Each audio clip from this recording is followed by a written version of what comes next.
Hello প্রিয় বন্ধুরা, আসসালামু আলাইকুম ও ঈদের অসংখ্য শুভেচ্ছা জানাচ্ছি আপনাদের সবাইকে। আশা করি ঈদের সময়টা আপনাদের ভীষণ আনন্দে আর ভালোবাসায় কেটেছে। প্রথমেই বলুন তো, ঈদ কেমন কাটলো? কে কোথায় ঘুরতে গেছেন? কি মজার অভিজ্ঞতা হয়েছে সবই জানতে চাই। নিচের কমেন্টে অবশ্যই জানাবেন। আমি কিন্তু অপেক্ষা করে থাকি আপনাদের প্রতিক্রিয়ার জন্য। আর হ্যাঁ, আমি কোথায় ঘুরতে গিয়েছিলাম, কি করলাম, সব কিছুই আমি আপনাদের সঙ্গে শেয়ার করব আমার পরবর্তী ভিডিওতে। তাই একটু ধৈর্য ধরে থাকুন। প্রতিশ্রুতি দিচ্ছি, পরের ভিডিওটি হবে আরও আনন্দদায়ক ও সুন্দর। আজকের ভিডিওতে আমি আপনাদের জন্য নিয়ে এসেছি এক দারুণ সহজ ও সুস্বাদু রেসিপি, নান অথবা তন্দুর রুটির এক চমৎকার উপায়। যারা রুমানার সংসারের নিয়মিত দর্শক তারা জানেন, রুমানার সংসার মানেই সহজ, ঘরোয়া আর ভালোবাসায় ভরপুর রান্নার জগৎ। আমি সব সময় চেষ্টা করি রেসিপিগুলো এমনভাবে উপস্থাপন করতে যাতে আপনারা খুব সহজেই ঝামেলা ছাড়াই বাসায় বসে বানাতে পারেন ঠিক মনের মতো খাবার।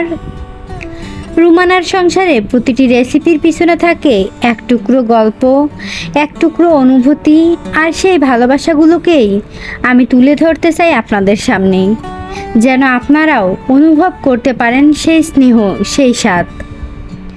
আজ আর অতিরিক্ত গল্প না করে চলুন সরাসরি চলে যাই আজকের রেসিপির মূল পর্বে। তৈরি হয়ে যান আপনারা রান্নাঘরকে ভরিয়ে দিতে এক অসাধারণ ঘ্রাণে ও স্বাদের অভিজ্ঞতায়।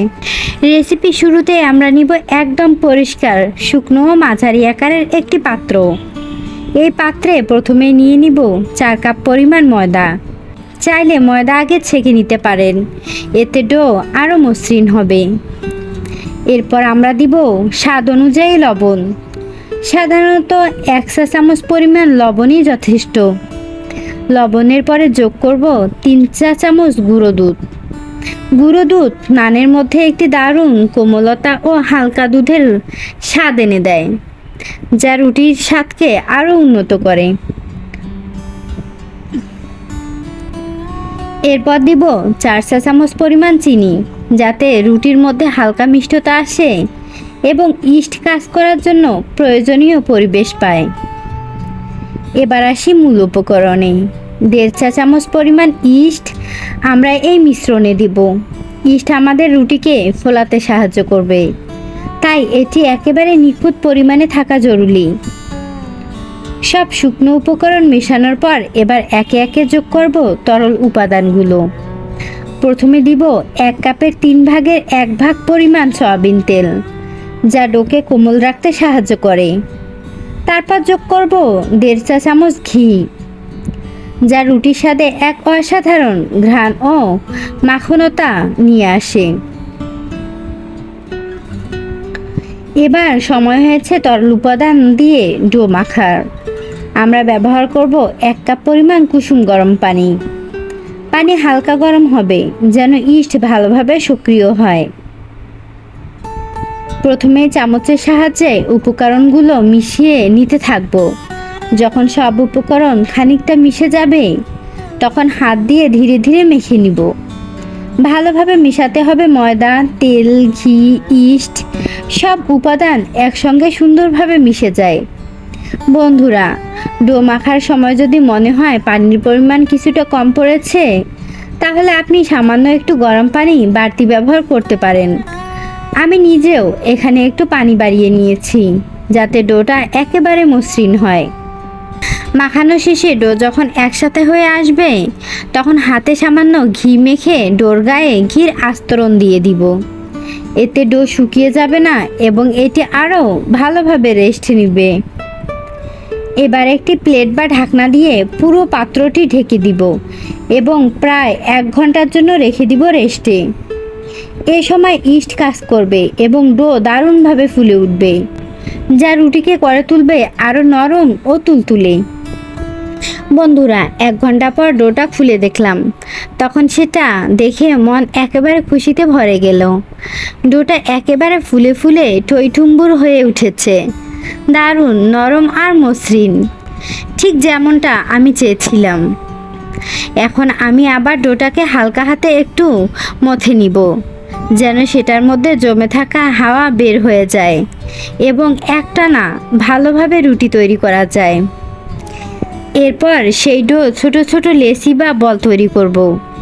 তবে মনে রাখবেন বন্ধুরা, যেহেতু এটা নান রুটি, তাই বলগুলো যেন একটু পরোটার তুলনায় বেশি মোটা হয়, তবেই রুটির আসল গঠনটা আসবে। এই বলগুলো তৈরি করার পর আমি আবার 10 মিনিটের জন্য রেখে দিব। এতে করে বলগুলো একটু রেস্ট নিবে, আর তাতেই ডো হবে আরও নরম ও সহজে বেলার উপযোগী। বন্ধুরা, এবার 10 মিনিট পর আমরা ফিরে এলাম আমাদের ছোট ছোট বলগুলোর কাছে। প্রতিটি বলকে আমি নেব এবং বেলুনের সাহায্যে একে একে ডলে নেব পরোটার মতো করে।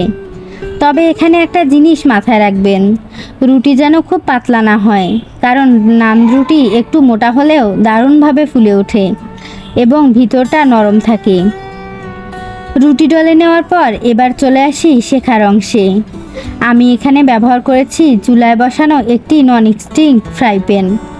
আপনারা চাইলে হেভি বটম তাওয়া বা সাধারণ কড়াইতেও রুটি ভেজে নিতে পারেন। তবে অবশ্যই খেয়াল রাখবেন চুলার জাল যেন মাঝারি থাকে, বেশি হলে নিচ থেকে পুড়ে যেতে পারে, কম হলে আবার রুটি সঠিকভাবে ফুলবে না।